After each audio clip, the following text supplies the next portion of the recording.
Americans are in health crisis and the numbers are scary.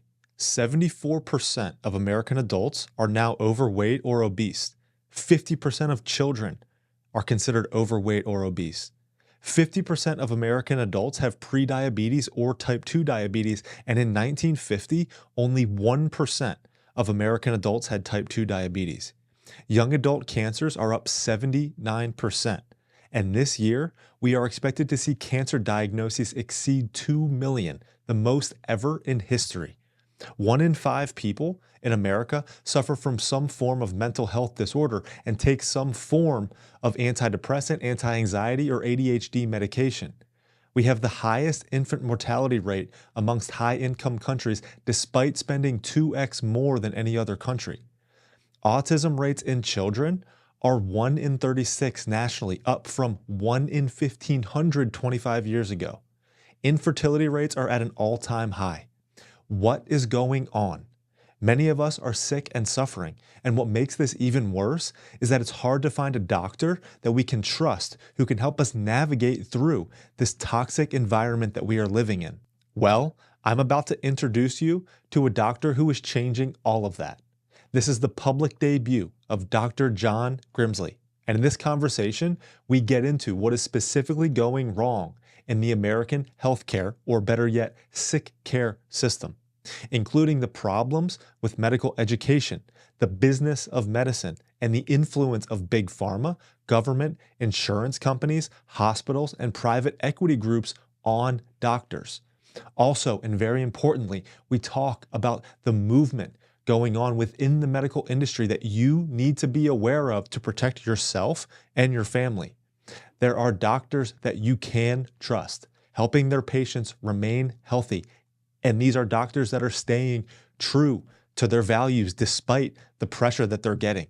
Finally, we leave you with the most important things that you can do on a daily basis, the highest return on investment things that you can do to remain healthy and avoid these poor health outcomes. God made us to thrive, and this conversation should serve you well in protecting your body, mind, and soul against a world that seems to want to destroy it. I hope that you enjoy this episode with Dr. John Grimsley. Dr. John Grimsley, welcome. Pleasure to be here. Thank you. The United States spends more on healthcare than any other high-income country, yet has the worst healthcare outcomes for any high-income country. We have the highest rate of obesity, highest rate of chronic conditions, lowest life expectancy at birth, rising rates of mental illness, infertility. I mean, the list goes on and on. The American healthcare system is not working, but your practice has seen explosive growth. You've gone from 0 to 600 patients in how long? About 22 months. 22 months. Yeah. And you've described to me that primary care that you provide as a movement. You describe it as a movement. Yes. What do you mean, and what are you doing differently? Yeah, so my practice, so we're a primary care practice. I'm board certified in family medicine, and the model is called direct primary care. Now, there's 3 basic models you can have in primary care. You have traditional insurance. You go to your doctor, you give them the insurance, copay, deductible, whatever. You get your 15 minutes, maybe 20 if you're lucky. You send portal messages or you have lab results, and it takes lots of time to get responses. Second to that would be concierge. Everybody's heard of that, right? So you pay the doctor a monthly fee and they bill your insurance. You just get better access, better responses, quicker appointment times, but generally the same approach to your overall health in general. And then you have direct primary care. So it's similar to concierge, but no insurance, and typically then a lower monthly fee. So concierge, at least in our area, in the DC metro area, will run you like $200 to maybe even $1,000 a month. My practice is about $100 a month for the average patient. However, I also take a different twist on how I approach health, which I know we'll talk a lot more about, but it's about preventative care, maintaining good health, or getting you to good health and then maintaining that over time, preventing disease. So those are the 3 different models, and direct primary care is a movement. It's growing rapidly as a whole, in part because I think people see a lot of the problems with healthcare. And one of the biggest problems, which I know we'll talk about, is lack of access, lack of time with a doctor, lack of relationship with someone you can trust, and you kind of just feel like you're left alone in this sea of, where do I go next? What do I do? Who do I trust? And that is caused a lot of the problems in healthcare in general. And I can kind of go back to like, hey, we have all of those things you mentioned, increased or sort of rapidly rising obesity rates in the highest in the world, and rapidly rising mental health problems in the highest in the world, and infertility, et cetera, et cetera. A lot of those problems, I think, are going to be rooted in some of the things that are relatively easy to correct, but sometimes hard. And that's some of the lifestyle things. It's how we live and what we do, how we move and what we eat, or lack thereof of movement. So those are kind of some of the big things that you can then take time with people in this type of setting, talk to them about, correct those things. And then also, more importantly, when someone has a health problem, more get to the root of it. Rather than like, hey, your blood pressure is high, here's a blood pressure med. Well, maybe you do need a med in that moment because it's that high. But like, why is it that high? Do you have sleep apnea? Do you have poor nutrition? Is it because you're overweight and obese? Like, I don't know. Or is it a combination of those things? We can at least talk about those things, do the right evaluations to get to those things. Because all of my appointments for chronic care, which means like general follow-ups and things that aren't like a, hey, I have a cough type deal, or I have need stitches. So things that are longer term things, we take an hour. So you get an hour in this model, in this setting, as opposed to 15, maybe 20 minutes if you're lucky. 15, 20 minutes and you're out the door, and best of luck to you. And it's typically 15 to 20 minutes appointment time slotted, but you get like 5 minutes with the doctor. Right. Because then the doctor goes and does other things, which they have to do. And this gets into the root of kind of some of the problems in our healthcare system, right? They have to do all this documentation. They have to do all this coding and billing. And so they spend part of your appointment time doing that. From a business operation standpoint, they have to do it that way. They have to, otherwise they won't get paid. Right. Yeah, and then the practice will shut down. Right. Or their corporate overlords, let's say, from a hospital system or private equity group, will be on top of them to get those things done. Right. Because they won't be getting enough money per doctor or revenue to stay in business. And then typically, is it you're meeting with that doctor for 15, 20 minutes. They're typically prescribing you something that you go pick up, and that's most the of the typical time. experience with your doctor. Yeah, if you're lucky and you get a really good doctor, they might say like, hey, you do need to lose weight, right? But how you lose weight and what you do is like maybe not really touched upon. They might just like move more and eat less, right? Right. And that might be, well, how do I do that, right? Well, what do I eat? How should I be moving? Yeah. And if you're really lucky, you get someone who looks even a little bit further and does maybe some additional evaluation. Okay, do you have some type of kidney problem contributing to this? Do you have sleep apnea contributing to this? Is it your anxiety contributing to this? Right, which goes back in all the mental health stuff. So your direct primary care practice has exploded, and you've started this, as you call it, a movement. Do you have experience? I mean, you obviously went to medical school. Do you have experience working in some of these other types of practices? In like a direct primary care practice? Outside of the primary care. So you mentioned those 3 models. So in residency, you do your residency. Yeah, that's where you got my exposed residency to some of these things. Yeah, exactly. So my residency was like a year in the hospital mostly, with the first year was in the hospital mostly, a little bit of like outpatient care and traditional insurance setting. And then year 2 and 3 was mostly in the outpatient setting, meaning like you go see the doctor in the office, get your 15 minutes. So that was year 2 and 3 of my residency. And it was the traditional insurance setting where you get 15 minutes. You traditionally get prescribed something. I would, at least in that setting, try to talk to people about the importance of how they live, right, and what they eat, etc. But you have limited time. And then a little bit of that was in the hospital. So yeah, so I had experience in that setting. I never did a concierge-like practice though, which would be more similar to the practice I'm doing because you get more time and you get, you're just, in concierge, you're just dealing with more affluent people typically than in my practice. Yeah. So you identified these problems early on, like obviously in residency, and then that is what propelled you into the practice that you have now. Yeah, I would say probably even before that. So I went to medical school, but late. I didn't start medical school until I was 28 or 29, something I can't even remember now. I'm 39 now. So started medical school late, went to residency a little bit late. I wasn't like the traditional people where they go 22 right out of college. Or even 23 or 24. And so I had an idea of the importance of diet. I had an idea of the importance of movement. I had an idea of some of those things, but continued to kind of expand that, realizing that, you can prevent disease with doing the right things. Now, there are going to be some people who are genetic anomalies, right, who unfortunately were dealt a bad hand, who maybe that's not the case. But I knew some of that going into medical school and then kind of advanced that further. Yeah, and I was always looking like, how can we help people? How can we prevent disease? What can we do? That was always a desire of mine, to try to help people in that regard, and not just be somebody who just says, hey, here's a medication and kind of be on your way. Right. So speaking of your medical education, it seems medical education has been compromised. Like many of the major medical schools are lobbied by pharmaceutical companies, government, etc. Mm-hmm. Students take on huge debt, get thrown in the current system, which teaches doctors to treat illness and symptoms rather than prevent and teach patients how to live long and healthy lives. Mm-hmm. And you graduated from Georgetown Medical School, which is one of the best in the country. Like, what's going on with medical education? Yeah, that's a great question. And I don't know if I could fully answer that, but some of the problems as I see it are, well, at least just like from, like, let's say you're a student going into medical education, you're going to learn some of the basic science stuff.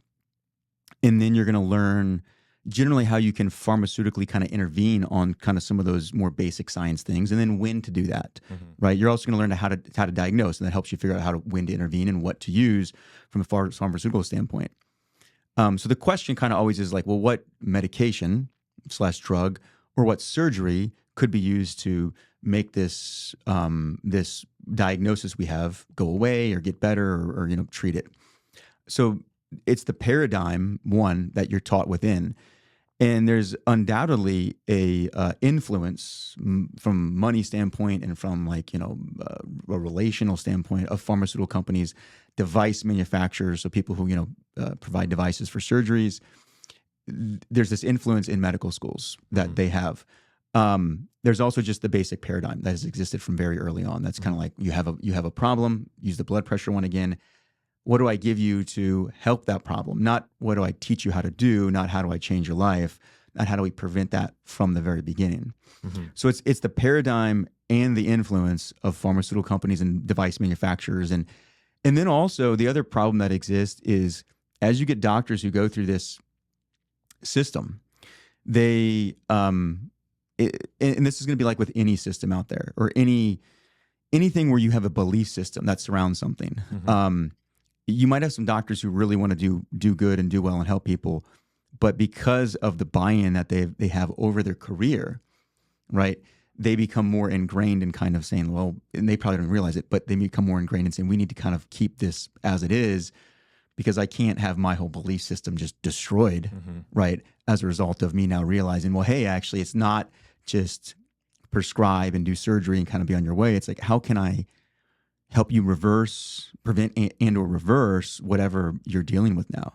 And I'd say 90+% of the time when you have somebody with a chronic illness, we could have prevented it probably more than 90% of the time, or we could reverse it, right? And so it's also that paradigm that gets kind of created in that overall environment. And then medical school and residency and medicine in general is very hierarchical. So you kind of, you don't go against what what's called your attending physician says, right, in medical school or in residency, right? You have your attending physician, the high up, senior physician, and then you've got like your junior attending physician, and then you've got your residents, like your senior resident, your junior resident, your intern, your first year, your medical students, and so on.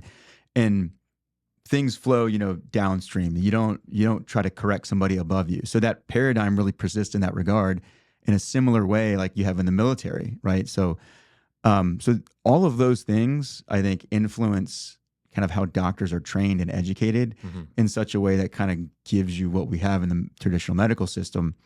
And there's no incentive to change it, right? There's no incentive there's every incentive to not change it. There's a lot of careers and money at stake if that gets changed.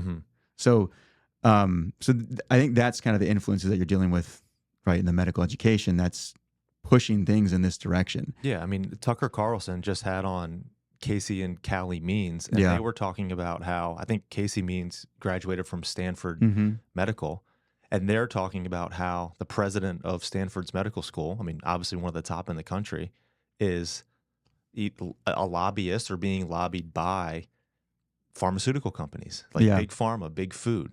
They have infiltrated these medical schools, and I'm sure that impacts it. It impacts curriculum, right? Yeah, undoubtedly. Doctors are not educated. I mean, I think Casey Means mentioned that doctors are not educated in nutrition very much or maybe at all. I don't know, you might have like 6 hours, 12 hours maybe in 4 years of medical school. Yeah, and it's like the main things that are poisoning us nowadays are the drugs that we're prescribed and our food. and probably our water supply as well. Yeah, and I think the lifestyle, just kind of how people live, sedentary sitting, no sun exposure. You could go on and on with that.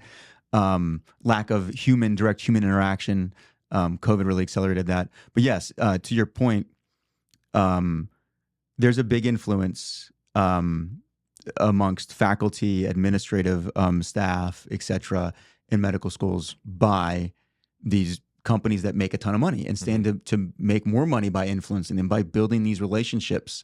You know, if Pfizer comes in and builds a relationship with the president of a university or president of a medical school, and then they get more access to the medical students, and then they help or try to make the medical students view interaction with pharmaceutical reps as a normal thing, right? Now you're getting lunches from pharmaceutical reps, you're getting pins and these what seem to be innocuous or you know, minor gifts, but they influence you, right, over time. Right. Yeah, I had a free lunch. It was a good lunch, right? Yeah. So, you know, Right. someone brought me, I don't know, Panera today catered to my office. Right. And maybe not the first time, but maybe the third time. Right. And you're okay. Yeah, maybe I'll try to prescribe this new drug Pfizer has for this problem that you have. Right. It's like we're pretending that the law of reciprocity doesn't exist. Yeah. Right? And there's a big. I do something for you and you feel inclined to do something for me. Yeah, And exactly. that's what they're leveraging there. Yeah. Yes, absolutely. Yeah. And a lunch provided that tastes pretty good, that's, you know, relatively decent in a busy day when you're going from patient to patient is a huge, you know, positive to you in your normal day. Yeah. So yes, you're going to have these subtle influences that exist like that a lot of people just don't even, a lot of doctors don't initially think about or is a problem. Right. Yeah. So you have this lobbying taking place in medical schools, and then when these doctors actually get into the business, and when we talk about just like the straight up like what they need to do to remain in business and get paid, which you know, understandable, all of us have to do. All of us have to make a living. Yeah. They have models that are incentivized by big pharma, big food, and also the insurance companies, right? So like the way that they make money is through insurance. Yeah. Your practice is interesting because you're not subject to what insurance makes you do. Right? Exactly. Yeah. So we've totally removed that. And that's one of the biggest things I think about our practice model and this growing practice model in general that I think everybody needs to be aware of is that somebody a doctor in a direct primary care practice, the only influences they need to worry about is one, they've always got to follow the laws, otherwise you're going to be in trouble. That's in everybody's mind though. But the second is who's paying them. It's the patient directly. So there's no additional financial influence or incentive. There's no insurance company sending you letters like, hey, why didn't your patient's non-adherent on this medication or your patient has high cholesterol, why aren't they on a statin basically? Because that's letters that get sent out to doctors at times. We know your patient has high cholesterol. Why aren't they on a statin, basically? And so there's this incentive because the insurance company pays them, and right? This comes from insurance companies? Yeah, insurance so they're companies. asking you why you're not prescribing. So I still get letters actually from insurance companies too that basically say like, hey, we've reviewed your patient's chart. We think that this should be done. I mean, I just shred them, right? I don't like stop sending me letters, just wasting your time and wasting your mail. I'll figure out what's best for my patients, right? In conjunction with them, talking to them. And so so that doesn't matter to me, right? Because they don't pay me anything. So if they're like, you know, hey, we're going to reimburse you less because you're not following, you know, their guideline medicine, which guidelines can help, but they're not a one size fits all glove for anybody, right? But I'm not I don't have to adhere to what they want because they don't pay me, right? And so there's no consequence to me if they don't pay me. Because they don't pay me. Right. So that's an important thing is that direct primary care is totally devoid of influence of insurance companies, but also I should say more importantly, hospitals and private equity, which if you see a doctor nowadays, it's like a somewhere greater than 50% chance that they're either employed by a private equity firm or a big hospital system. So some type of big corporate group who at the end of the day doesn't really care about the patient and cares about what is the bottom line on their, you know, P&L statement, right? On their profit and loss statement. How much money do they have coming in? And so, I mean, I've obviously still got to make money to make a living, but I've got to do it while at the same time making sure my patients are happy and healthy. Right. So, and there's pressure on you too. There's or pressure on not you, but just doctors in general because they are. I mean, of course, we are all we all need to make a living. We all need to make money. There is a business aspect of this, but these doctors are educated at these universities and come out with a whole bunch of medical debt that they have to pay back. Yeah. Right. So, Yeah. I mean, a better word for American healthcare is American sick care. Right. So, what are the problems with the current system, which we've touched on a little bit, but like, why are patients staying sick? And why are doctors trained to kind of churn and burn and prescribe client as well? Yeah, those are great questions. Yeah, and you highlighted all the big problems we have, right? Obesity and mental health issues, etc. So when a doctor leaves residency or medical school and then also residency, most of the time they have hundreds of thousands of dollars worth of debt. And they've got to pay that back, right?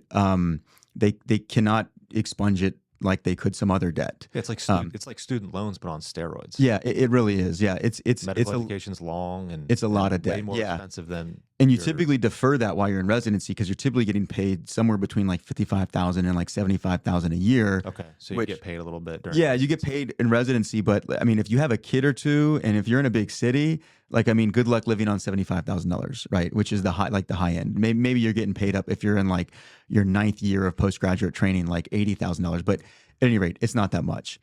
So you have all this debt, and what a lot of big organizations do is they say, we'll repay your debt, right? Or we'll help you repay your debt, or you'll get some type of debt forgiveness. So these big organizations, right, that either are run by a hospital system or a private equity group will say, hey, it's a big incentive. Now come work for us. And then you're bought by them. Exactly. Yeah. And then and typically it's a contract, right? It's a contract for a number of years. If you're here for 5 years, we'll repay all your debt, or we'll 50% of your debt is gone, right? Something like that. But at the same time, hey, in year one, we'll let you adjust and adapt, and you'll only need to see, let's say primary care like me, you only need to see 20 patients a day, which is still insane because I never see more than 10. Typically it's like 6.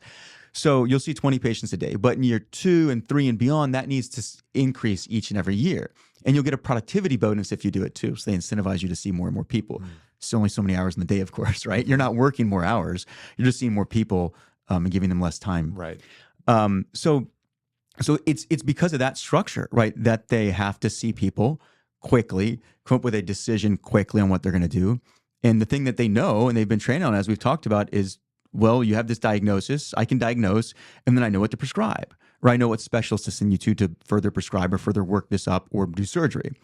And so it's that whole paradigm that has done that. Now, at the same time, if one actually understands kind of how all the billing works in medicine, you actually make more money per visit if you do certain things, diagnose more, prescribe more, refer more. So as you do more, you get paid more.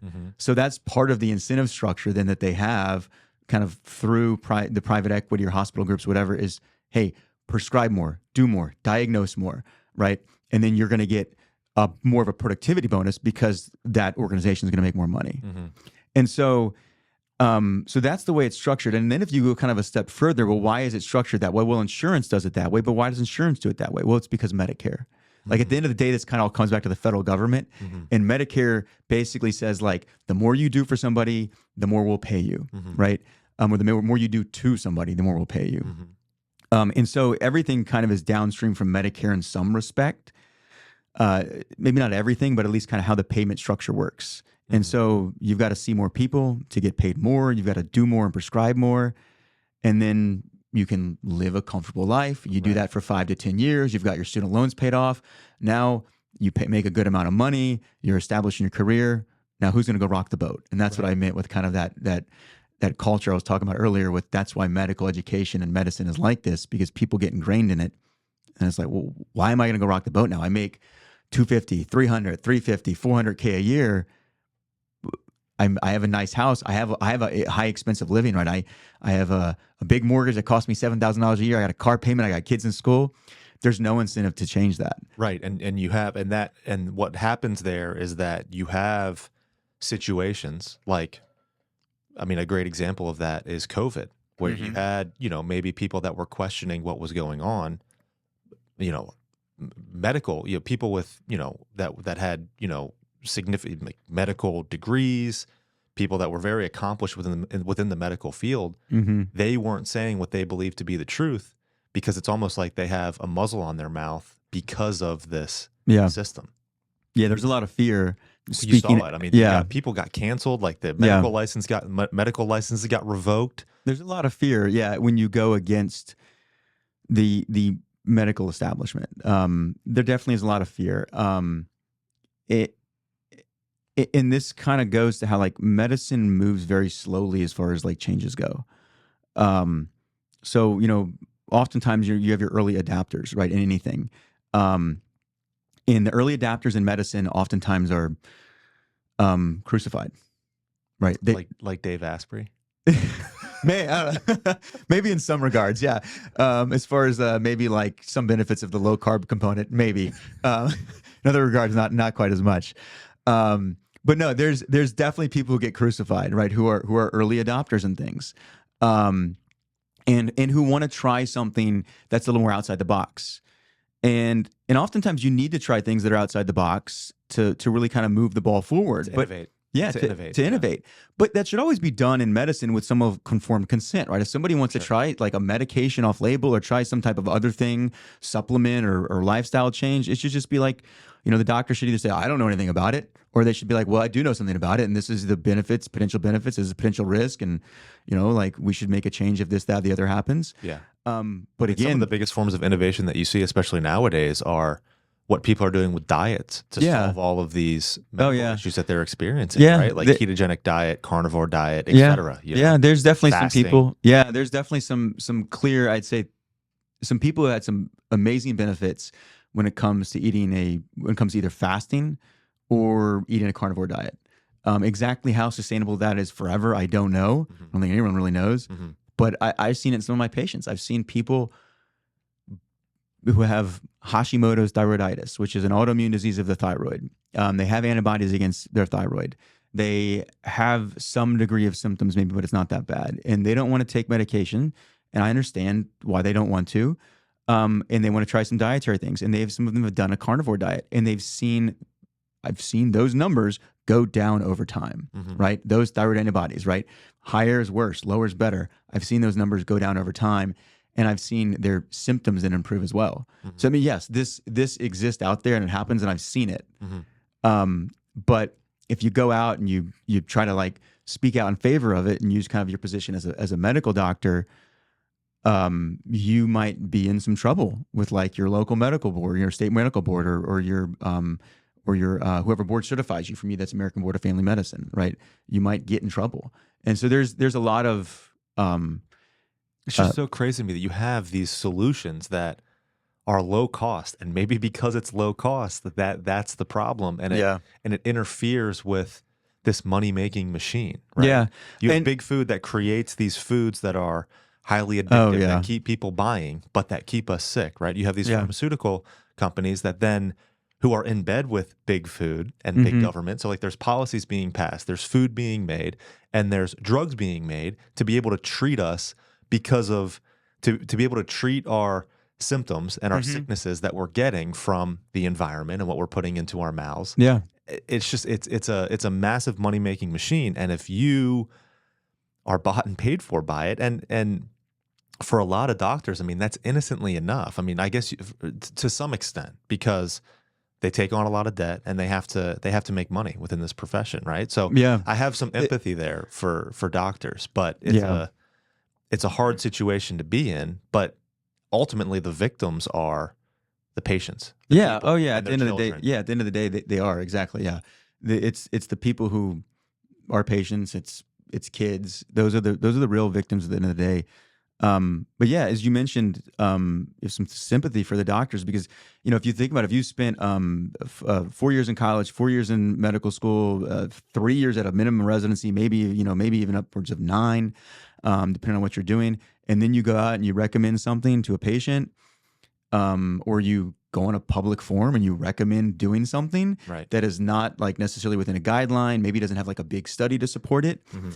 A medical board or your certifying board may in some way come after you. Right. And like as far as your practice is concerned, you can almost you are in a better position to be able to hold the line on the things that you believe, right? So again, you started this direct primary care movement, again, as you call it. And I think that's an important word to highlight, because there really is a movement taking place within the medical industry, which is, one of the big reasons why I wanted to have you on, because I think what you're doing is extremely important, and it's treating people's, it's solving all of these problems that we're experiencing in the medical industry and with the healthcare system. And again, we talked about the victims of this system being people, right? Families, children, right? And you are in a unique position to be able to, with your model, to operate a little bit more freely and hold the line on your values. So tell us a little bit about kind of how you identified that and where that started, and then talk a little bit about how you are able to operate more freely than another doctor would be because of the model that you've established. Yeah, great question. So I just want to say first, I don't want to lay claim to starting the movement. We've started the practice here. The movement existed, or it was started, I don't know, before 2010. A couple early ones in it were Dr. Josh Umber with Atlas MD and this group called Q Alliance in Seattle. That doesn't exist anymore, but Dr. Josh Umber, and there's a few others around the country who started this model. And then it has grown. And so I saw it in medical school. I was like, there's something there. Anyways, started the practice here locally. And what does this practice then style afford me, or any doctor that's in it, to do and kind of be free of influence, et cetera? Well, it allows me to be free of influence by financially not being kind of tied to payments from insurance companies. So if an insurance company wants me to do X, Y, and Z, but the patient and I agree it's not in the patient's best interest, then we don't have to do it and worry about a financial consequence. It allows me to be free, probably even more importantly than the insurance one, is to be free from like a direct kind of corporate overlord, like a private equity group or like a hospital group, or just a big practice that's, I don't know, run by somebody else who's like, you got to churn through patients, you got to see 30 people a day, et cetera. So your practice is a cash business, and you don't have any, you don't have any outside investors that you have to answer. Yeah. So I guess maybe I should just even like state kind of how that exactly works. I think we alluded to it earlier, but people pay me a monthly fee. With that monthly fee, they get access to basically everything that we do at the office, messaging, et cetera. It's an unlimited appointment. So, I mean, if you needed to see me like 5 times in a month, well, you got 5 appointments in a month for $100. There's then a discount if you like add on a child. If you're a parent, there's a family maximum, because we're not going to, we have families sometimes with like 8 kids. We're not going to charge $800 a month for that family or more. So we try to make it somewhat affordable so we can get it to everybody, or at least to as large number of people as possible. We do a couple little charity care things here or there. So this model, allows us to be free from those influences, like a corporate overlord, like a hospital system of private equity, and from insurance. And it allows us to have significantly more time with each other, right? To talk about what their goals are, right? That's really important. Something you never really talk about with a doctor. What do you even want with your health, right? What are your goals, right?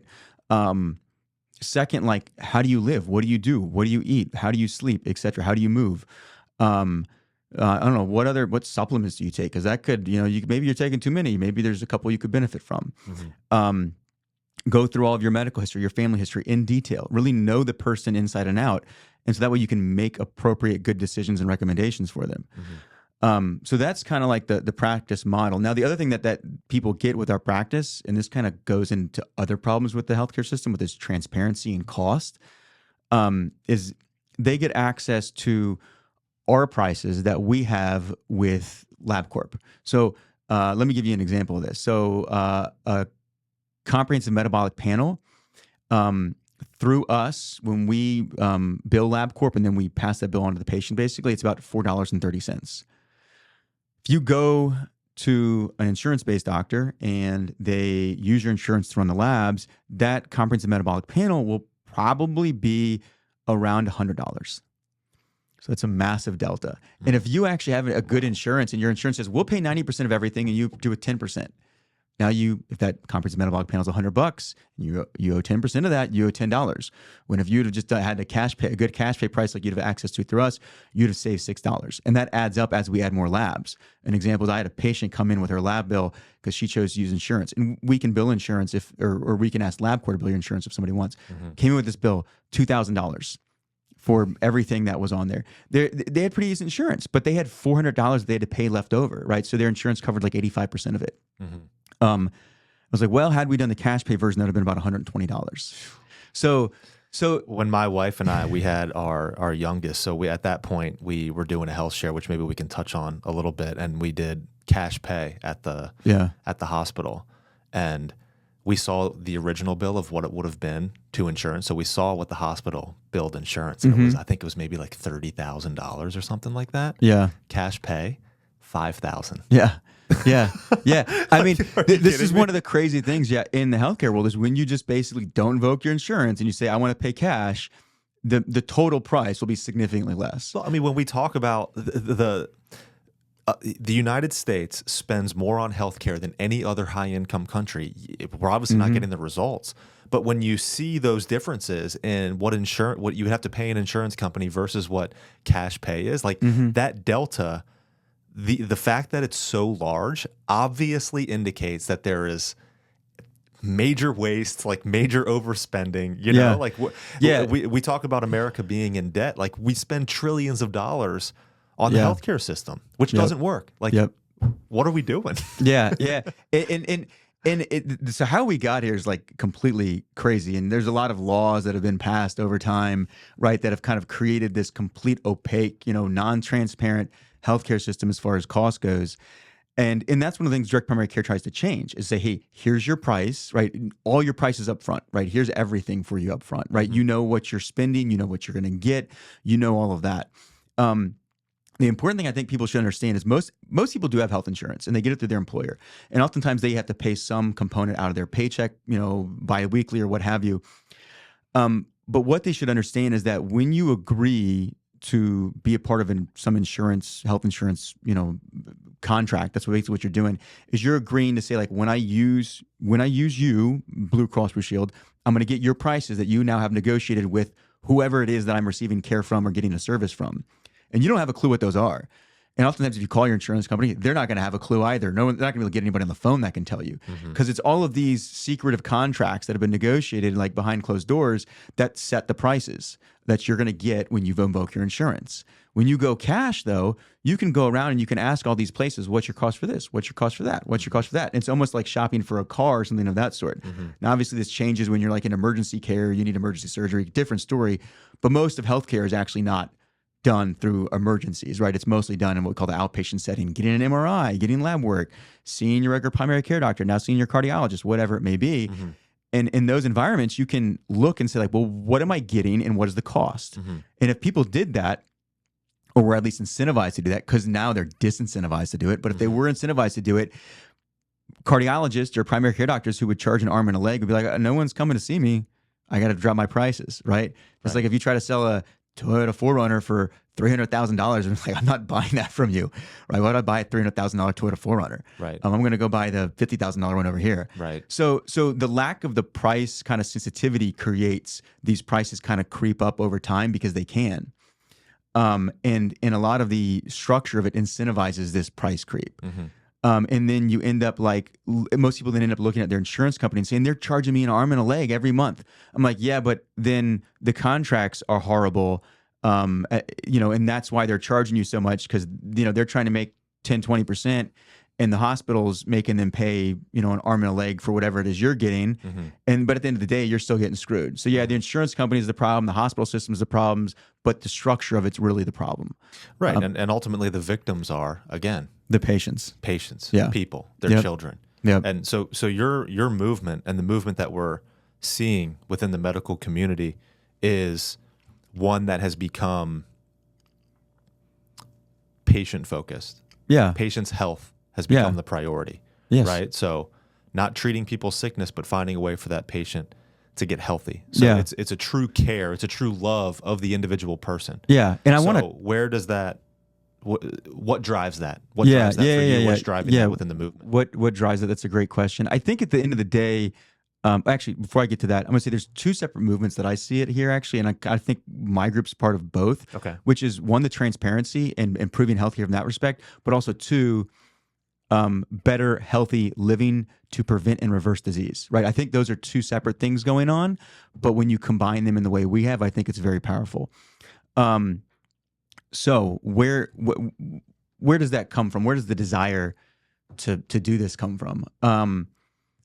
One, I think at the end of the day, I think most people go into medicine actually like really do want to help people. I think they are good people. I think it gets beat out of them over the course of their medical school and residency training. And then, as we touched on earlier, the medical debt, and now they're trapped, right? And a practice like mine, unfortunately, can't go on to a new grad and say, "Hey, I'll repay all your debt." At least I'm not big enough to do that now, and I don't know if we'll ever really have the financial resource to do that because we try to keep things affordable, right? So we don't just have a bunch of money sitting to the side like these big health groups do. Right. It's almost if you get too big, then it becomes more about the business and business operations Exactly. than it comes to Exactly. patient first. Yeah, exactly. That's why these big groups can pay off the medical debt of these doctors, because they have those money sitting to the side. And it's also the reason why they're buying up all these doctor practices, right? Every independent doctor practice in every town is getting bought up by a big private equity group or health system, right? Like a big hospital system. In our area, locally, it's Inova. So yeah, where does that come from? The desire to, do the right thing, basically, I think is really what it is. I think a lot, like I said, a lot of doctors innately have it, but it gets beat out of them. But two, I think obviously some people have it more than others. You got to hold the line. Yeah, So you got to hold the line. And I think for me, where that comes from is now at my age and stage in life, I can say my faith, right? I'm a Catholic, right? As are you. And there's a big component of like, where does morality come from? Probably a different podcast to have on that topic. But for me, it comes from God, right? And so if I'm not doing the right thing, and even if I'm making a ton of money and my career's great, I don't think I could sleep well at night. I couldn't really look at myself in the mirror. I would have this constant chronic stress from knowing I'm not doing the right thing, and that would destroy my health, right? And it would probably destroy my relationships too, it simmering in the background there, and would destroy my relationship with God. So for me, that's where the genesis of it is. And I actually think most people, that's probably where it is as well. Right. Most people in this country are, at least in some regard, a theist, right? They believe in God. And so, and there's a large number of Christians, and even those who aren't Christians, maybe if they're followers of the Jewish religion or Muslims, they too have a very similar kind of, ethical value set. Right. So I think that's where it comes from for me. And innately, I think we all have a desire to do good. And so it's just, you can really get caught up in things and get trapped. And I think that's what's happened with a lot of people in medicine.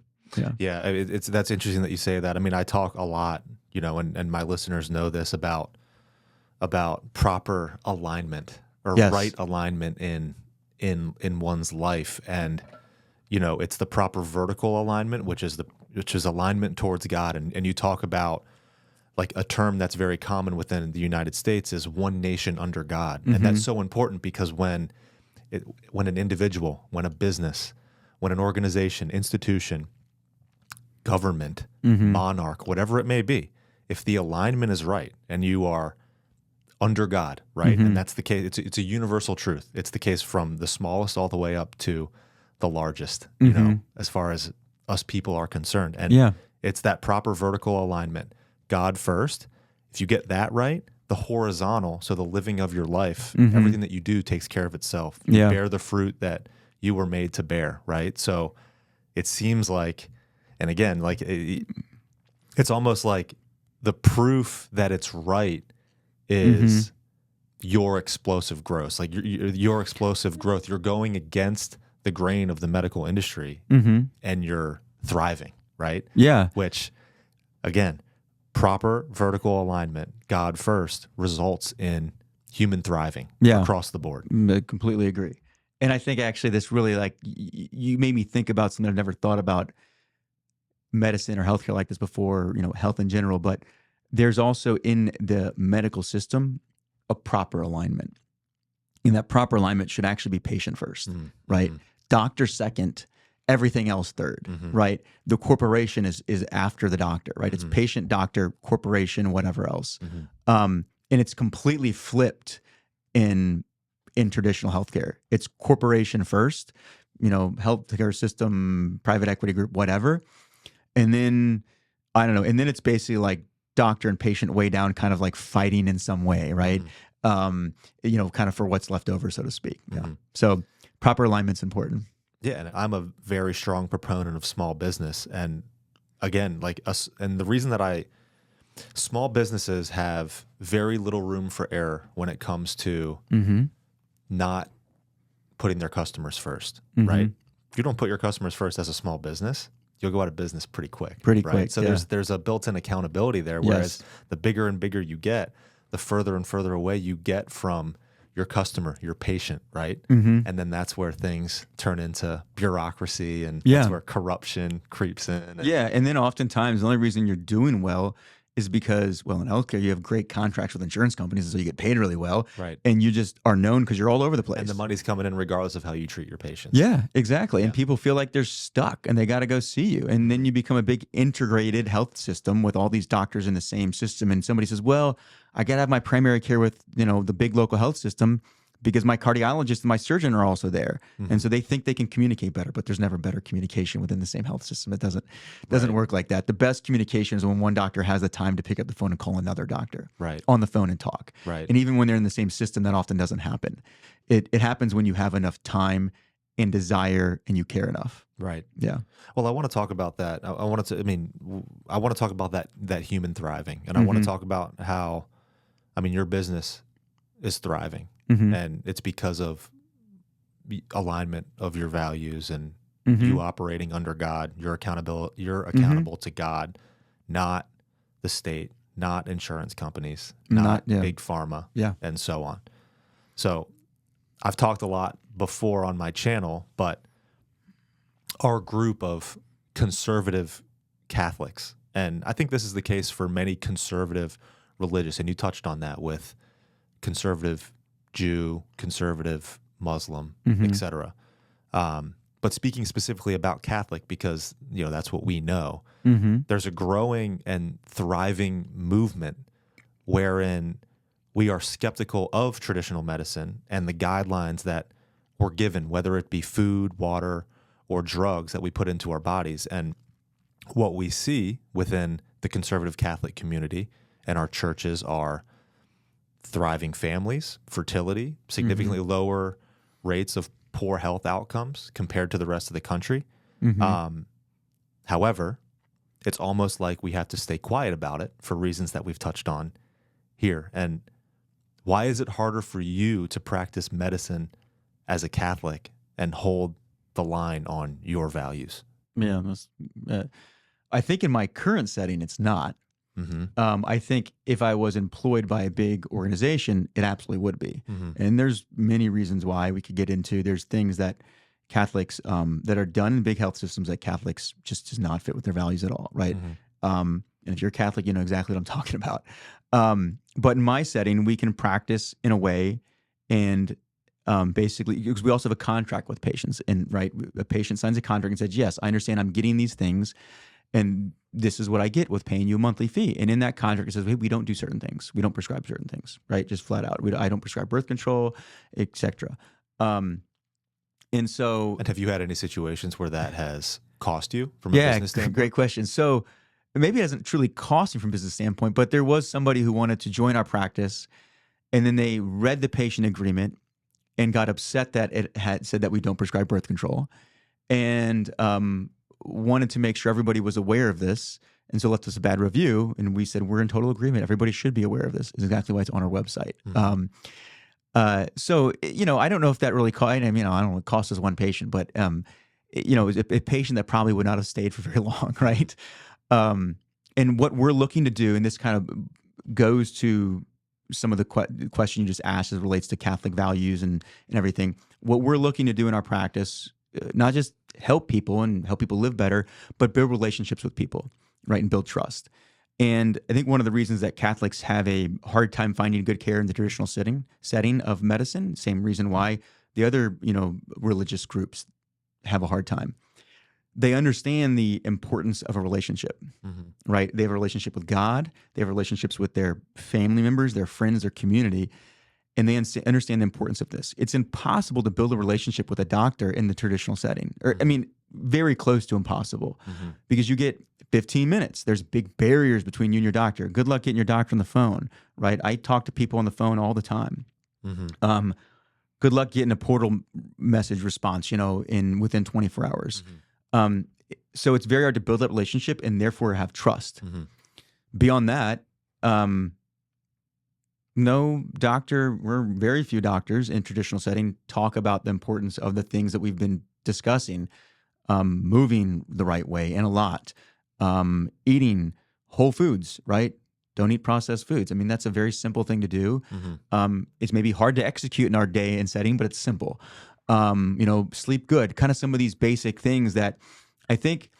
Well, when we say basic, I would say stressing that you live how God made you to live. Yes, exactly. God made you to sleep for 7 to 9 hours, right? You need to sleep for 7 to 9 hours. And if you're sleeping for 5, you're not following. And how do we know that? Because that's how long it's dark out. Great question. Something along those Great lines, question. I mean, there has like definitely been day, a great question. Not exactly, obviously. If you're at the equator or at one of the tropics, it doesn't move that much. But where we are, it changes a lot. So how do we know that? I think we know that because there's been studies that have been done that look at the effects of sleeping less than, say, 7 or 7.5 or even 8 hours a day and what it does to people, right? You see all these correlations of increase. You don't sleep enough, increase risk of cardiovascular disease, of cancer, of diabetes, of depression, et cetera, right? You could just list everything. Goes on and on. Yeah. Moreover, you don't sleep well, your athletic performance goes down. This is incredibly well known. You don't sleep well, your cognitive performance goes down. So obviously you're made to function with a certain amount of sleep, right? And so therefore, getting that sleep is then in alignment with what God has for you.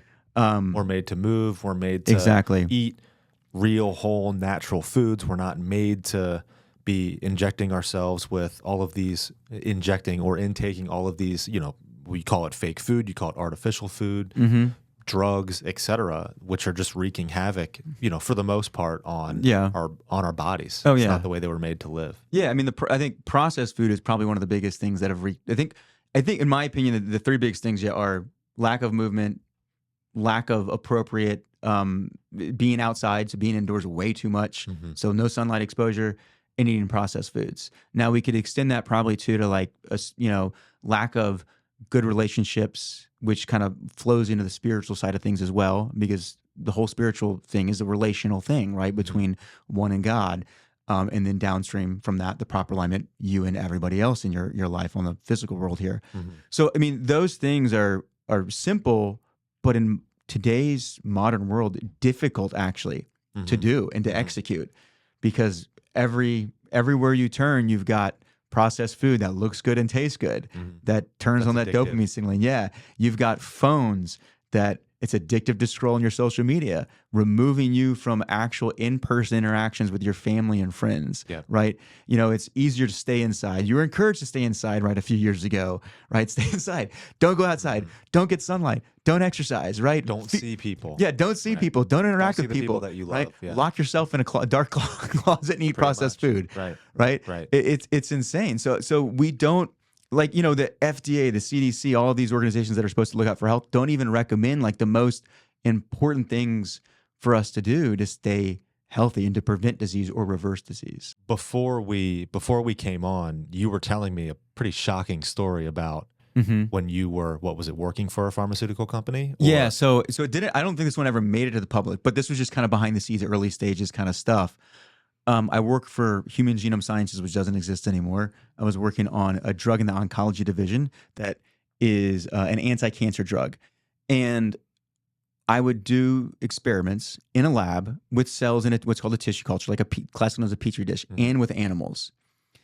And we had different type of cancer cell lines. So we had lung cancer, kidney cancer, all these different types of cancers. And we were constantly looking to see what cancer type does this drug work against? And I remember one meeting in which the director of the oncology division said, I don't care what you guys have to do. I don't care which cancer it is, but you need to find a cancer it works against. We paid like $15 million for this drug. It's got to make it to market. So we've got to figure out a way to get it there. Jeez. So that's kind of like, if you like, so that's a very common thing I think probably that happens because these big pharmaceutical companies or mid-sized pharmaceutical companies, and this was Human Genome Sciences, which no longer exists, this company. So it was bought by GlaxoSmithKline like, I don't know, 10 years ago or something like that.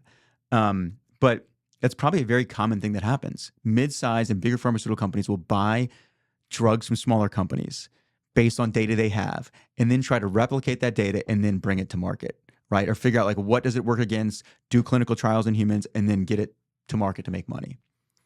Because they've got to make it for that investment that they put into it. And then all of the investment they're putting into it, at that moment, researching it. So there's a big, strong, like there's a big financial incentive. If you have a drug in the pipeline to get it to market in some way, shape, or form. And this has happened actually a number of times now. All these Alzheimer's drugs, I shouldn't say all these, there's one that was approved that had no data that it made a difference as far as like anybody's life goes. Like it made no difference in anything, but it's now been approved. And the FDA was like, well, we just don't have Alzheimer's drugs, so why not approve it? So we're going to talk about reasons why health insurance or healthcare costs go up. Well, now we have this drug that does nothing for people that's approved that will probably get prescribed because it's like the only thing for Alzheimer's, and people will see it advertised and then ask their doctor for it because they'll be like, it's the only thing we can do, but it does nothing and it costs a lot of money. So these drugs are being made, and these drugs are being made and then pushed into doctors and then to these different. Well, so these drugs are being made. Sometimes they actually do show, they make a difference, right? But there's a number of them who they show they don't really make any difference as far as like what really matters, right? Alzheimer's, you get these things called beta amyloid plaques, and this drug kind of helps with those in some regard. But it's not the plaques in the mind that matter. It's your actual manifestations of dementia and your decline in death. That's what really matters. So these drugs don't make a difference in those regards, or this drug doesn't make a difference in that regard. And so this Alzheimer's drug was approved even though it doesn't have any data that shows that it actually helps people. Interesting. Yeah. It was approved, yeah. and it's going to cost a lot of money. It's going to drive up healthcare costs. People are going to be asking for it because they see it advertised, and they're like, well, I've got nothing else for my mom who's got Alzheimer's. Give her something, right? Okay, here's this drug. Well, now no benefit, but potential adverse effects can happen, and it's going to cost a lot of money. Right. So like two negatives without a discernible positive. So for these studies that take place with regard to these pharmaceutical drugs, are they, I think, so in the Tucker Carlson interview with Casey and Callie Means, they talk about how these pharmaceutical companies get these studies done to push these drugs that it's almost like the data is suspect. Like they almost like kind of, they manipulate the data to their advantage so that they can then issue these drugs to the American public. So and then don't make the side effects clear. Yeah. So So the side effect, at least, you hear those ads, and the guy rails off 30 side effects like in 5 seconds, right? You don't know. But it's always like not limited to. Yeah, exactly. Not limited to, exactly. I think there's of course the liability component there, but in some respect, I'd say the answer is yes to what you just said and what Callie and Casey Means highlighted on that Tucker Carlson interview. A pharmaceutical company can do a bunch of studies on a given drug, and they can say, "Hey, FDA, here's our animal trials. Can we get approved to go to humans, right? Or for phase 1 clinical trials, or then phase 2, which is a bigger one, and then phase 3, which is your really big one." And they can choose to share with them only what they want to share. There's certainly some laws and things like that, but at the end of the day, like if you just lock something in the right file or just eliminate it, nobody's going to know it was there. And it's pretty, and there's been a history of things. Look up the drug Vioxx and some others. There's been a history of things in which it was known that this drug didn't really do that much good and had a bigger adverse effect profile.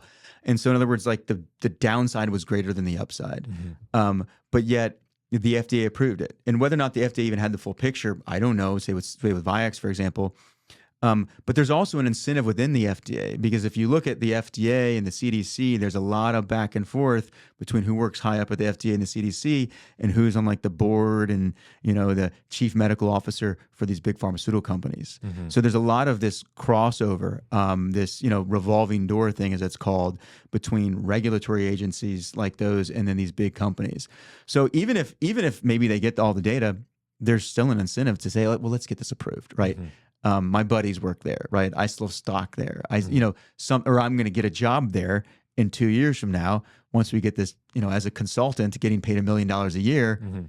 So there's still this big incentive that exists to get these drugs approved and get them to market, so that way everybody can get their back scratched, right? Well, and I just want to clarify this. So it's not necessarily that your practice, the movement that you're working within, is anti-drug necessarily. Correct. Right? Like, correct. You'll still prescribe things correct. as needed, but it's not just that. Yeah. It's not a 15 minute appointment with a doctor where something is prescribed to you and then they know nothing else about you. Right? Yeah, that's absolutely correct. I mean, somebody comes in to see me, I don't know, just the blood pressure example is easy. Let's say like somebody comes in and they've got super high blood pressure. Well, I'm going to check blood work. I'm going to look to see is there some problem with your kidneys. I'm going to talk to you about sleep. Maybe you have sleep apnea driving this. We need to address that. That there's some good evidence, and I use it a lot, that magnesium deficiency drives up blood pressure. So I'll give people magnesium to start off with, right, at the right dose. There's a bunch of other things that could drive up blood pressure, and so we want to look for that cause, address that cause, and then maybe it's even anxiety and stress. So we need to address that. And so, but you need a big conversation to figure these things out and to solve that problem. And there's many other problems, right? It could be diabetes, or it could be just preventing stuff. Well, doing something as simple as checking a fasting insulin level on people, which is $3, can discover if you're at risk for diabetes even before you're labeled as pre-diabetes, which then we're working against decades of issues with your metabolic health, as opposed to being more on top of it early on. Yeah. So yes. So I'm not just prescribing medications. I'm helping people address the fundamental things that really can drive or prevent chronic disease and help them live a healthy, good life into their 70s and 80s and hopefully maybe even beyond. Yeah. But the important thing is that you're looking at that human person. Yeah. You're looking at that human person and how they can be healthy and how they can thrive in their life. Another example of this is, I had one patient who the other day, I actually recommended they read a book called Letting Go, The Pathway to Surrender, because I could tell a lot of their problems were like past stuff that they were dealing with. There's a lot of mental health problems. And so, I was able to talk to them enough to kind of figure that out and be like, look, I think this book, which I've read, is probably at least a good thing for you to try. And, this person's done therapy and all types of other stuff to try to work on things, but they had a really hard time letting go of stuff in the past. And so, but you're not going to get there in 10 or 15 minutes. Right. Right. And so that's why it's important to have these, and I'm not a therapist, right? But I can at least figure out like what's the root of your anxiety, your depression, or what's at the root of your high blood pressure. Maybe it's anxiety, and maybe it's because of these past experiences that you dealt with. And maybe we can try to at least start to figure out how you can address those, which I would be part of a bigger group of people that would help you address those. But in 10 minutes, we can't even get to that point. Would you have, obviously, so would you have like individuals that you would then, we start to talk about specialists a little bit, but like, do you have, obviously as a primary care physician, you can't do everything, right? So there are certain circumstances where you would, recommend a specialist or a therapist? Exactly. If I'm worried about somebody's heart in a more intimate manner, or I'm going to refer to them a cardiologist to have a stress test. If somebody clearly has some type of PTSD, I'm going to find the right therapist that maybe does what's called eye movement desensitization reprocessing, EMDR, right, which is great for PTSD. So I'll get them to the right specialist to help them with whatever they need. But sometimes you need time to figure that out. Right, you actually got to talk to somebody, and you've got to do the evaluation to figure out, which specialist, which person do I even send you to? What's the right therapist for you? Right. What's is it your heart, or actually is it an issue with your stomach? Because they're actually both, is an issue with the esophagus, though. They're all right there, and they can all cause similar symptoms, right? So figuring that out takes some time, Yeah. right? And you Or need to maybe you know don't the need person. a cardiologist, but you need a therapist, right? Or vice versa. Yeah, right? exactly. Right? Maybe you have high blood pressure because you can't let go of something, or you have PTSD or something. Exactly. along You're in a those lines. chronic state of like this sympathetic system, so like the fight or flight state, Right. and you just can't relax. You can't turn that off. And I can give you a bunch of blood pressure meds, and okay, yeah, that may prevent like decrease your risk in the short run, but that's not really addressing the kind of the more fundamental thing you're dealing with here. And that's going to be more addressing your history of PTSD in that scenario. So it's like you need time and you need trust to get at those things. How do those types of referrals work within your practice? So obviously somebody would go to you because of your model, because of your movement, because of your values, which we've talked about. But I would assume that these professionals that you refer, you would want to also align with those values, maybe for the most part. Right? And maybe in some respect, but maybe not in all. Like an example of that is if I do have somebody who has, let's say they come to me, they've got some pain in their chest. It's not totally clear what it is. They're a little bit of a risk for cardiovascular disease, for heart disease. Okay, let's go send you to a cardiologist. I really need them to do the stress test. I need them to do what they know how to do. You want a competent cardiologist. Yeah, I need them to do the stress test, right? I need them to be able to, and maybe there's many different types of stress tests, but I need them to do that. You need straight medical information. Yeah, and then at the end of the day, if they do give you a recommendation, give me a call when you're done with that and you get the recommendation. I'll get on the phone with you, and this is what I can do in this type of model. I can get on the phone with you and talk with you about like, okay, I agree. That's great advice. No, actually, don't do that. Come back and see me. We're going to do something different, right? Because I know you significantly better than the cardiologist does. So same thing like with if somebody needs colon cancer screening and they choose to do a colonoscopy. I need a GI doc that can do a colonoscopy in a safe way, right? And not increase your risk for a colon perforation. And then you can come back and talk to me about, well, do they find something else? What else are they recommending some other thing for some other reason? Well, let's talk about that. So sometimes I just need somebody who knows how to do a certain procedure and has a skill set, right? And has access to like a certain type of center that I don't have. Right. And that's most of the time because I don't really refer out for problems that could be addressed with medication. I mean, I do, but it's just more rare because we have plenty of time to figure it out. So if I can solve a problem with you changing your lifestyle, you doing certain things, you changing your diet, supplement, a medication, most of the time I'll do that in-house because I have the time. Yeah. Well, and also too, it helps because you are there to, like, you're there also to be a resource for the person. And then because of your model, that person does have access to you so that you can be there for them. You can advocate for them when they do go to these certain specialists. And as I mentioned, unlike, I would say, other doctors who probably don't have time for you. Yes, exactly. Like most of the doctors won't get on the phone and call a given specialist, right? And I have a list of specialists who I'll refer to, and I can text and call them, right? And I have the time to do that. And actually, specialists tend to like that to some degree. There are some who maybe don't, but the ones at least that I know are good people at heart, and they'll be more than happy to talk to me on the phone about a patient that I send their way, so we can all be on the same page. And we can do what's best for that patient. So me having the time really makes the difference there. Yeah. Well, Dr. John, we're at probably a little over an hour, and I want to respect your time. But I think what I want to leave our viewers with is some practical advice to take home from this. Sleep, food, drugs, what to avoid, exercise, etc. What are the few things that move the needle the most to keep us healthy? And what can the average person do to avoid all of these problems with the healthcare system? Yeah, great questions. One, be your own advocate and prioritize your health, right? I think especially, you and I, Zach, both have a bunch of young kids. You've got 5. I've got number 5 on the way. And parents, thank you. And parents tend to really change at 5, man. Yeah. So parents tend to really ignore their health and, their physical health at least. And I think you've got to find a way to not do that, whether it's 10 or 15 minutes a day of movement, whatever it is, you've got to find a way to prioritize your health. So you've got to be your own advocate and you've got to prioritize your health. You've got to prioritize your physical, your mental, and your spiritual health, all of those things.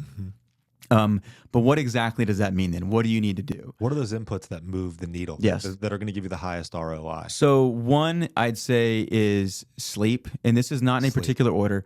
You've got to get good sleep. Don't compromise your sleep. I don't know, to do something else, right? Turn the TV off at night and go to bed. If you've got kids and your kids are asleep, turn the TV off and go to sleep.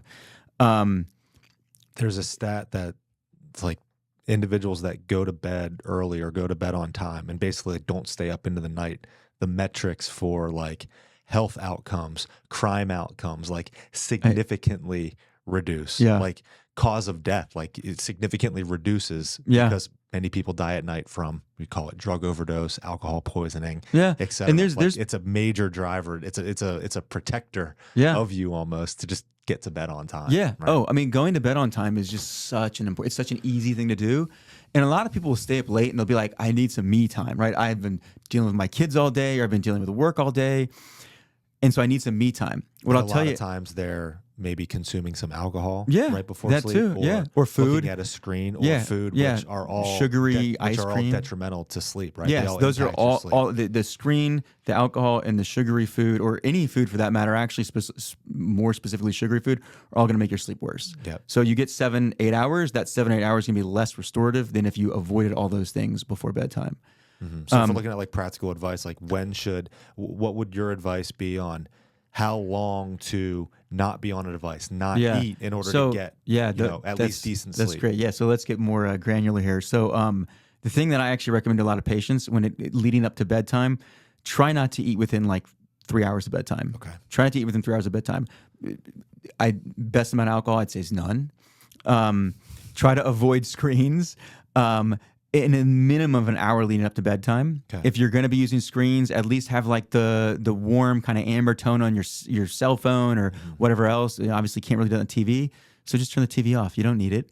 Turn the overhead lights off in the hour before bed, right? Whatever that is. If it's 9 o'clock, if it's 8:30, if it's 10 o'clock, pick your bedtime based on when you need to wake up. Turn the lights off overhead lights an hour before bedtime. Use things like lamps that are at like eye level or below, or night lights that are an amberish or kind of orangish tone. Those are much more akin to kind of what you'd naturally have when you're outside, right? You don't have a sun up at 8 o'clock at night. Even in the summer, it's setting at that point and you have an amber sky, right? And then if you had fire, candlelight. Exactly. You have fire, candlelight. It's some type of an amberish tone, reddish tone. Mimic those things. So mimic those things and keep the light kind of below eye level.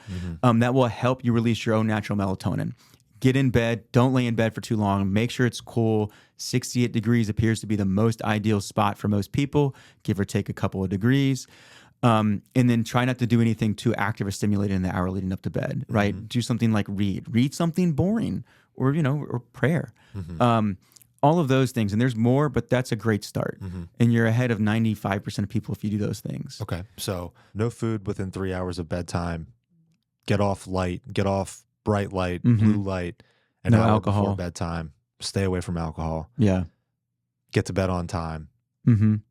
And be consistent. I'd be consistent. So is it waking up at the same time or waking up within the same time window? What would approximately. I mean, if you were super active and you did a bunch of stuff, you might need another half an hour of sleep, right? Yeah. But be consistent with the time you're going to bed, and then try to be relatively consistent with the time you're waking up. I mean, the more consistent, the better, but within an hour is pretty reasonable. Okay. Yeah. So then now we're up. So, during the day, what are those things that are going to give us the highest ROI with regard to protecting us from these poor health outcomes? So I'd say the one thing you do more than anything else that makes a bigger difference is eating. So eat whole foods, which just means like avoid processed stuff. I tell everybody, if it wasn't around 10,000 years ago, don't eat it. That's a good rule of thumb. It makes it easy and simple. It's actually hard to overeat when you're eating whole foods too. It's really hard to gain weight on whole foods. It will help you kind of reach the optimal body weight. Obviously, if you really need to lose weight, different story, but whole foods. Avoid processed stuff. 100% avoid ultra-processed stuff. Ultra-processed is things you cannot make in your own home, right? Like, for example, like nobody can really make Doritos.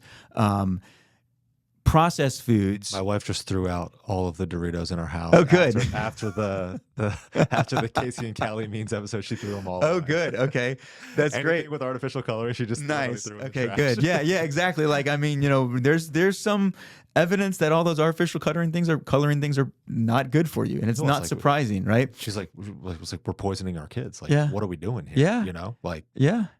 100%. Yeah, the ultra processed stuff is the worst stuff by far, right? If it comes in a bag and has a nutrition label, bad. Processed foods, there's, you could make an argument like, okay, like my wife makes sourdough, right? Like, okay, that's technically a processed food. It doesn't exist in nature. I would say not as good as eating blueberries or a steak or, or fish, Sure. but not nearly as bad as ultra processed food, right? So eat processed stuff as you want, but keep it very minimal and focus on things that, again, would have existed, thousands of years ago. Sourdough is a good example of that, right? Yogurt's another one, right? It's technically processed, but if you're eating yogurt, it's maybe not as good as the non-processed was, but not like ultra processed. So eat whole foods, minimal processed, no ultra processed, right? And again, try not to eat. I would say don't eat all throughout the day. Try to pick some discrete times you eat, 2 or 3 times during the day, or if you want to do one meal a day, try that. For some people, that doesn't work though. Yeah, I can tell you that I've actually really fallen in love with the only eating once a day, and what you said about feeling full, only eating like real whole foods, like it's like I have like a decent sized lunch with a good amount of protein and eggs, natural whole chicken that I put into it, and it's really fat and protein, which I focus on. I mean, I try to stay ketogenic based, and I love to intermittent fast. It makes me feel clear and focused throughout the day. But I am honestly like full after I eat this one meal, and I just can't eat. You literally, it's very hard to overeat when you're eating real food. It's really interesting. But if I have a day where I don't know, I kind of lose it a little bit, or like stress gets to me, and like I just want to eat, like literally, you could eat all of this junk food, and you could eat it all day long. It's made really that way, crazy. right? It's made for you to just like be like, oh man, I can't stop eating the Doritos. I can't stop eating whatever. I can't, you just eat ice cream just nonstop, and it just make you feel horrible. Yeah, but eaten a whole ton it of ice cream completely eliminates or circumvents the satiety signals in the brain, right? If you sit down and eat, this is an example I always give to people. I'm like, you can easily eat 1,000 calories of ice cream or of pasta with a bunch of cheese on it, right, and butter. Yep. But you cannot easily eat 1,000 calories worth of chicken breast. Yeah, I can eat a whole pizza. I can eat a whole ton of ice cream. Good luck eating 1,000 calories worth of chicken breast. So, Right, so you yeah, can't. You and can't. you highlight another thing. So when it comes to the food, whole foods, minimal processed, ideally none, no ultra processed, and a high protein, right? Lots of protein. You need lots of protein to age well, to maintain muscle mass, for repairing tissue. You cannot survive without eating protein and fat. You can survive without eating carbs. Some people it won't work that well, but you can. You turn protein into carbs in your liver. So those are that from the diet standpoint. It's whole foods, high in protein, minimally processed, ideally none, and never any ultra processed foods. And this goes for all ages, right? Kids too, especially kids who now it's very easy. Just here's a processed food thing, right? Eat this and be quiet. And here's your screen too. Okay, so we've talked about sleep. We've talked about diet as some of those high ROI activities that people can be clear on about what they can do to, prevent or protect themselves from these poor health outcomes. Yeah. So what else? Are we missing anything? Yeah, exercise. So go a little bit into that. Move a lot throughout the day, right? Ideally somebody gets 10,000 steps in a day. Do something twice a week, like resistance training, weight training, body weight training, where you're actually doing something that's going to increase muscle mass and strength. Do something like a low intensity steady state thing, like a brisk walk for 30 minutes or a bike ride or a jog or swimming, something like that. And then lastly, ideally maybe a couple times a week, you doing something that's higher intensity, like some sprints, especially if you're younger. Start now because then you can maintain that throughout your life. Sprint, rest, sprint again, rest, back and forth. And those are really the things we were made to do as humans, right? We're made to lift stuff up. We're made to move our bodies around. We're made to have bursts of activity, and then we're made to kind of have a steady state of activity, at like 30 to 40 minutes or something like that, at a lower intensity. And so doing those things, and honestly, if you do those things 30 minutes once a day is really all you need. And if you've got a bunch of young kids, just bring your kids along with you, put them in a stroller and push them as part of your jog, right? Or make them race you or whatever it may be, to incorporate them. So that way you can find the time as a busy parent.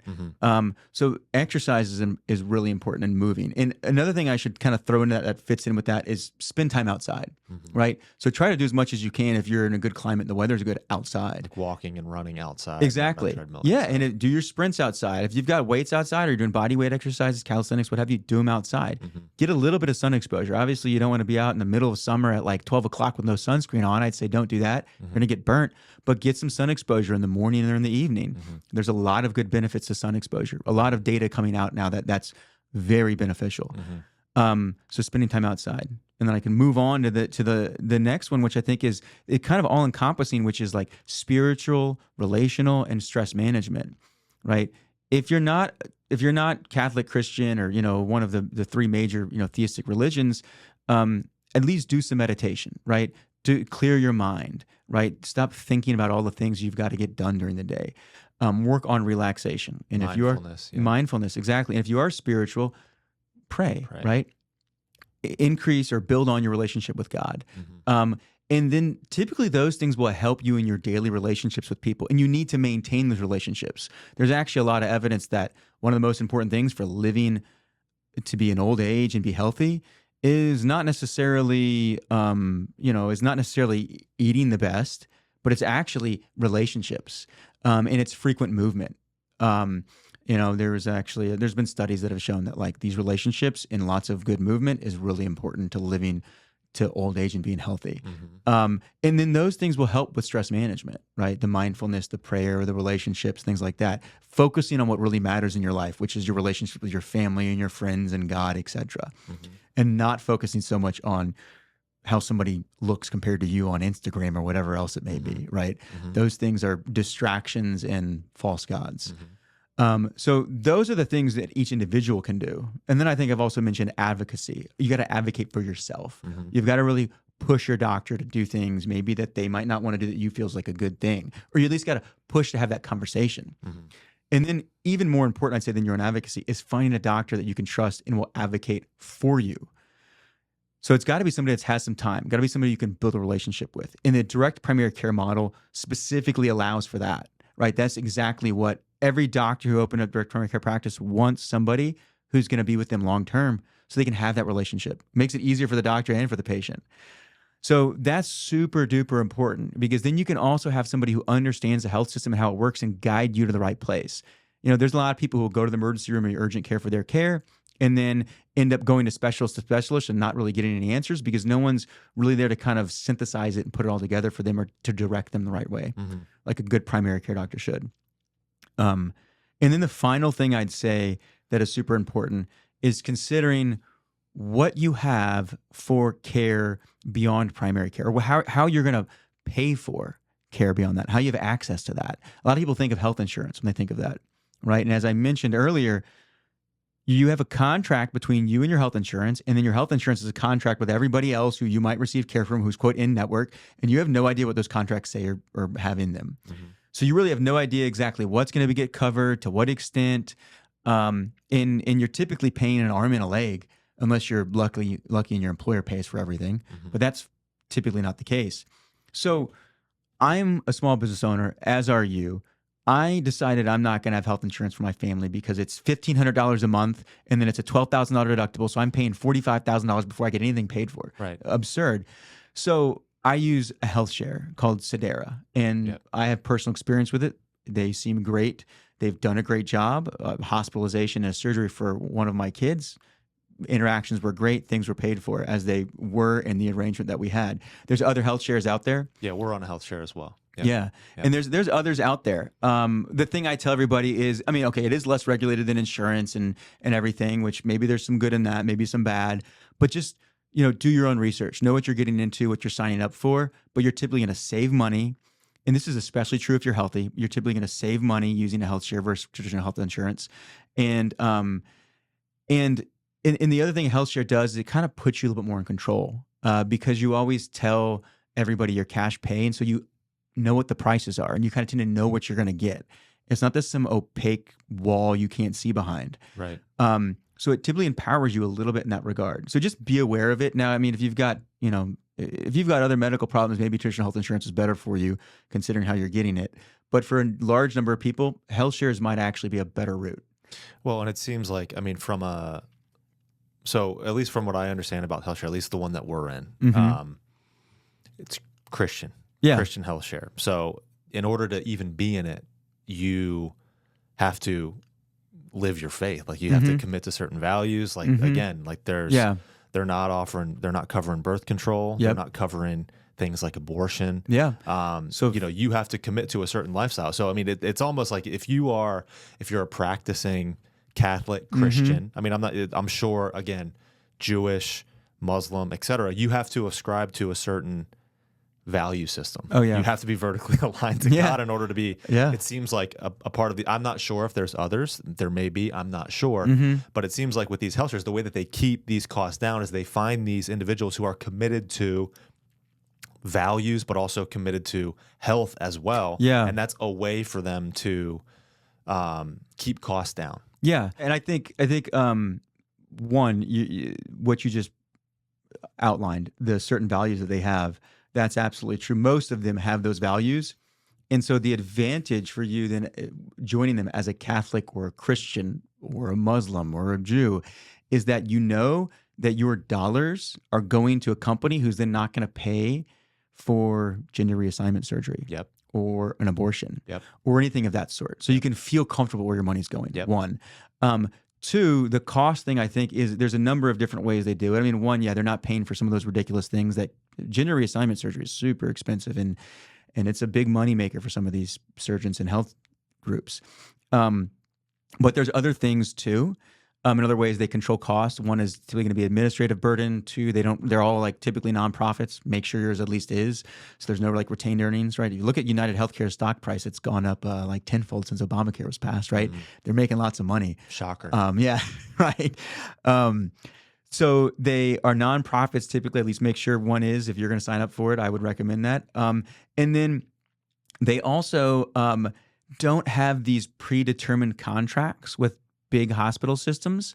So they can't just be like, paying 3 or 4 times what Medicare pays for the same thing. And they won't. They'll basically just say like, no, they'll negotiate the bill down. And that's another thing too. Anybody that doesn't have health insurance, that receives medical care, and there's not some predetermined contract like there's with us and our patients, you can always try to negotiate the medical bill. I'll give you actually a quick sample of this. People will like this. Like I said, my son went to the hospital. He had surgery. The health share covered the big lump sum of the bill, but we basically had $5,000 due out of pocket. And they said, okay, you pay these 2 bills, which equal $5,000. One was the anesthesia bill. 2 was the ER bill. I know what happens in all of these scenarios and what the doctors do and how the billing goes. And the anesthesia bill for a 4-hour surgery was like $4,000. And I said, I'm not paying you guys $4,000. I'm not paying us $1,000 an hour for this. I know how much the anesthesiologist cost. I also know the anesthesiologist wasn't in the room the whole time when there was what's called a CRNA there. So I know what your costs are. So basically we negotiated down to like $1,700, right? And then the ER bill, I just got the ER physician's notes and I realized the ER physician documented things likely from a template in their exam, and they didn't delete the things that were templated in. So they had things in the exam they didn't do, and I witnessed the exam. And so I said, well, I'm not paying you based on a fraudulent note. You have documentation here saying that this is what's done. It wasn't what was done. They didn't examine my 18-month-old's strength. They didn't look in his ears. They didn't examine his nervous system in any way. She checked his stomach because that's where the problem was. And so anyways, I just said, guys, I'm not going to pay this price. I'll pay you something, but it's not this price based on this fraudulent thing. Eventually, they just said, you owe us nothing. So nothing. So $5,000 went down to like significantly less, right? Because I had more control and power, and because I wasn't tied within the insurance company's contracts, right, that they had with these organizations. So I could negotiate things then. And people should do that. Now, if you have insurance, you can't do that. But the average person isn't going to know. They're not. They aren't going to have that negotiating position that you have. Yeah. So but they can at least put up a fight initially, and the bill will come down some. Well, they may not be able to do what I did, but they can at least try to negotiate, and typically they'll get something. Maybe it's not a 50% drop or $1,000 to zero, but it'll be $1,000 to $800 or $700. They'll save some money. There's also, yes, so you have that initial negotiating position, you have that pushback there. There's also, and I don't know how times, like, do they demand payment immediately? I'm not 100% sure. But if I were hypothetically a member of your practice, could I perhaps go to you and be like, hey, Dr. John, like, this is what I'm looking at here. Yeah. What's going on? Like, I'd always be happy to look at it and talk to a patient about it. Yeah. and you can at least see what negotiating position or yeah. I mean, I'll review things. It might not down. be like the top of my list because I might have other more, pressing things like active patient care things to get to. But I'll try to find time eventually to kind of look at that. And that's something I've thought about. Like maybe we can figure out how to add that into our patient, to what our patients have is, I don't know how that would ever work out. A negotiating arm of your Yeah, practice. exactly. Yeah. That we help patients negotiate down medical bills that weren't via traditional health insurance, where there was no predetermined contract. And you mentioned the timing of the payment.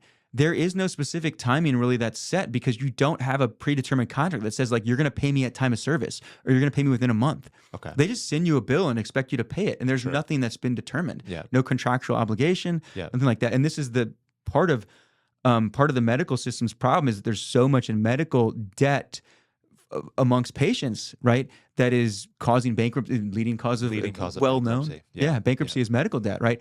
So, so in other words, removing insurance sometimes can empower you to reduce your cost, have more control of your care, but you just got to make sure, you got to do your own due diligence and check on that. I'm not saying that everybody that's the right path, but for some people that is the right path. Yeah. Well, Dr. John, thank you for your time. Absolutely. Keep up this life-saving work. Where can people find you, and is there anything you want people to know about you? What do you need? What does your business need? Patients, doctors, et cetera. What are you looking for? Great questions. You mentioned earlier the growth we're having. We're looking for another doctor or nurse practitioner. Ideally, I think a physician, MD or DO. So if anybody wants to practice in the style that we have and practice with the freedom that we allow, we're your place. There's other places around the country too, though, that kind of do what we do. We're also looking to hire a medical assistant or a nurse. So we're definitely looking to hire. We're looking for people with similar value systems, ideally. It's not like you don't have to be Catholic, but a similar value system fits within the culture very well. Sure. People can find us, our name of my practice, Summit Direct Care. So summitdirectcare.com. That's our practice. I don't really have much social media stuff. We have I think an Instagram or Facebook that my wife runs, who does all the administrative stuff.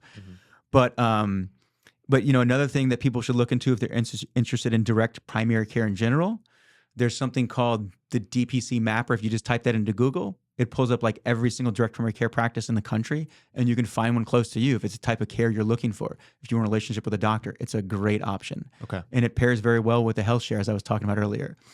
So those are things, I think, resources for people. That's where you can find me and what we're looking for. All right, great. So I'll get a link to your website, a link to the Direct Primary Care Network. Yeah. I'll get that in the show notes of the video. But Absolutely. thanks, man. Absolutely, Zach. Thank you. It was a pleasure.